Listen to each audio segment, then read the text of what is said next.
Okay, I just finished my first ride for you on this journey to 300 watts, and I did a 1 hour base ride. And what I want to show you is the information that I pulled off of Perf Pro, and then also I want to show you what it looked like from the DFA Alpha 1 viewpoint.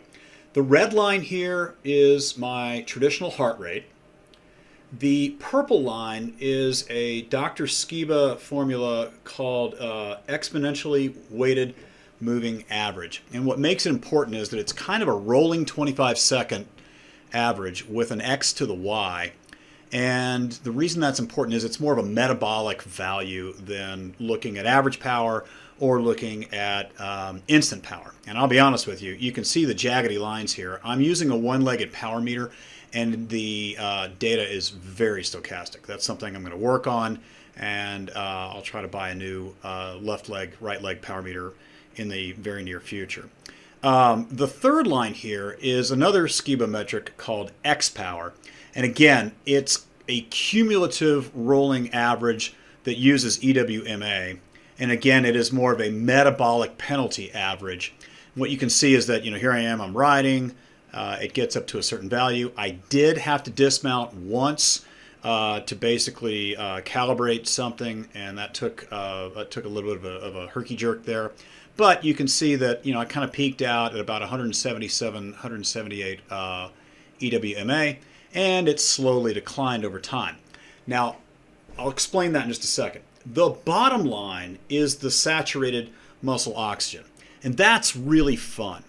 And it just reconvinces me that we've got to be warming up for every event. If we look at this, all this little a bump from the dismount aside, you can see that there is a very, very steady rise from what I'm going to call resting metabolic muscle oxygen and active metabolic muscle oxygen. And in my case today, it took about 22-ish minutes. It actually probably took about 25.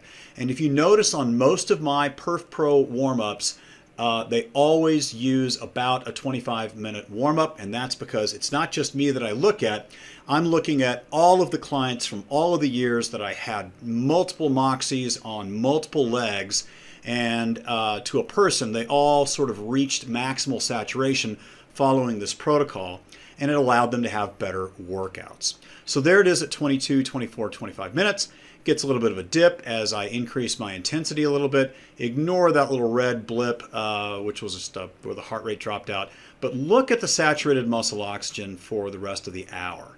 Okay, this is the right leg, and it's in the 62%, 63%, 65%, 67%, and 67, 63, 65%. It says left quad, ignore that.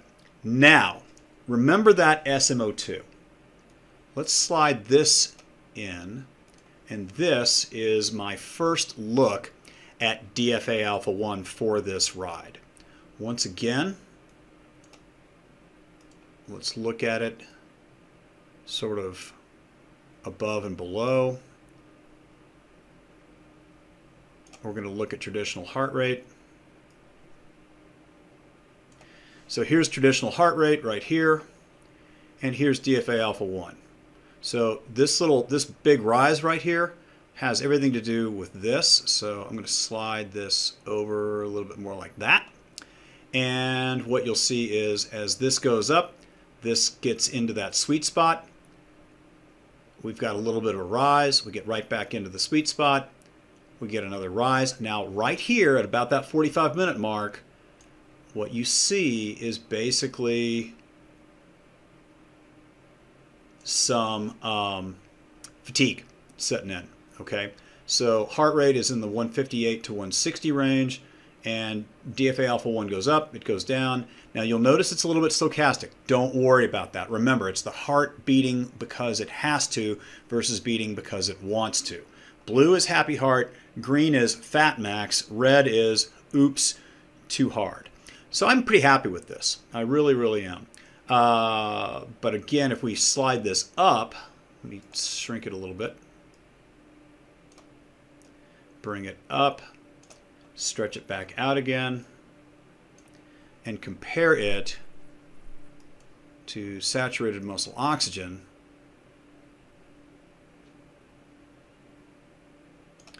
And right about there. And what we're going to get is, well, it's still not 100%, but I want you to sort of get the idea. Saturated muscle oxygen can be a decently good way to assess your aerobic, whether you're burning fat or not. This actually was my right leg. If we were looking at my left leg, and we'll look at that probably tomorrow, the left leg was in the 40% range. And you can see a couple of dips and dives. I never stood. I held steady. This data is actually not BLE data. It is ANT Plus data, so it's prone to a little bit more error. But the trend is going to sort of be the same once we get the BLE information coming in off of the VO2 Master software. And then if we throw in, well, we can't on this machine. I'll include on this software, I will include the VO2 data with another video, but long story short, my VO2 max is probably in the 63 to 68 range, and it just so happened that for this ride, my VO2 never really got above a 33. So 25 to 33 was kind of where it sat, and my heart rate was very happy in the 152 to 158 range. Every time I got a little bit higher, it tended to throw DFA alpha down below 7.5. If I let it get down below about a 150, it pushed it up above a 1.0. So once again, we're going to do several weeks of 1.0 to 0.75 on the DFA alpha 1, and we're going to see what the metabolic response is from the inside out. That's it. Thanks for watching, and enjoy the ride.